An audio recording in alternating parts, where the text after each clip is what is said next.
Hello दोस्तों, फिर हाजिर हूँ एक नए एक्सपोज के साथ। बाबा साहब के जन्मदिन पर छोटी बच्ची ने ऐसा क्या कह दिया, तालियों की गड़गड़ाहट से गूंजने लगा पूरा पंडाल। आइए देखते हैं वीडियो में। और सभी को जय भीम। आज का दिन हमारे लिए किसी त्योहार से कम नहीं।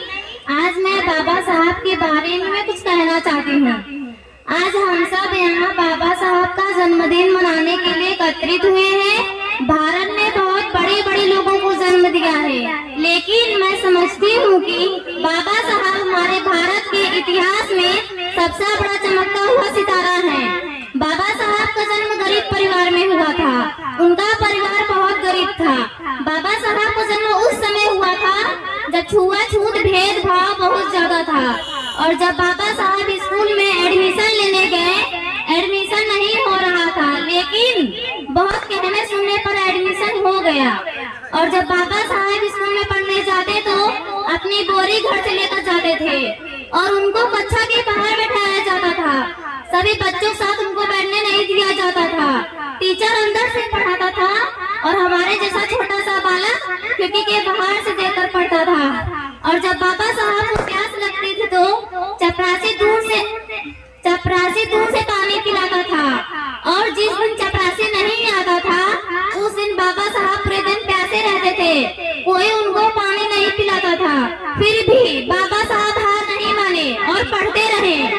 अगर साधारण आदमी होता तो सब छोड़कर काम करने लगता। और वहाँ 1913 में कोलंबिया यूनिवर्सिटी पहुँच गए। उस समय इंटरनेट का साधन नहीं था।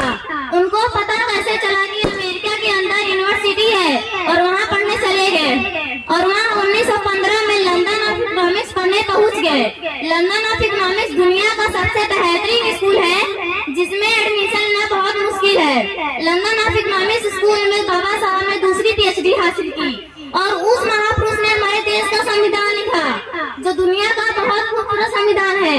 बाबा साहब ने सबसे ज्यादा इज्जत शिक्षा को दी और वे एक ही संदेश देते हैं, अगर हमें अपने समाज को आगे बढ़ाना हो और गरीबी दूर करना हो, समानता का अधिकार पाना हो, वे सब एक ही चीज कर सकते हैं, वो है शिक्षा।